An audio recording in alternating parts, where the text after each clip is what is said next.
أعوذ بالله من الشيطان الرجيم. بسم الله الرحمن الرحيم.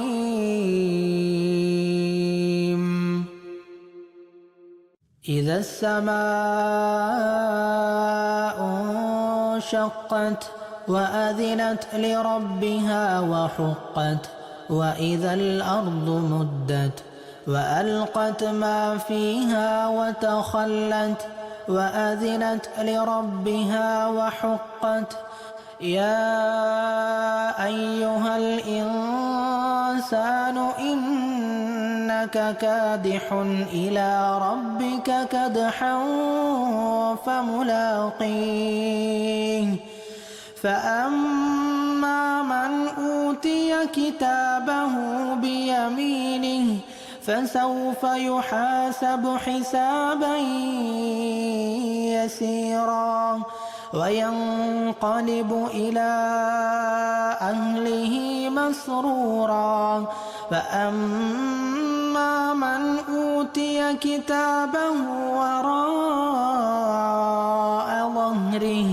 فسوف يدعو ثبورا ويصلى سعيرا إنه كان في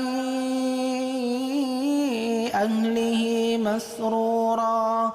إنه ظن أن لن يحور بلى إن ربه كان به بصيرا فلا أقسم بالشفق والليل وما وسق والقمر إذا اتسق لتركبن طبقا عن طبق فما لهم لا يؤمنون وإذا قرئ عليهم القرآن لا يسجدون بل الذين كفروا يكذبون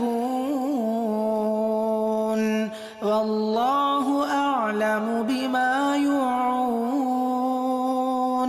فبشرهم بعذاب أليم إلا الذين آمنوا وعملوا الصالحات لهم أجر غير ممنون.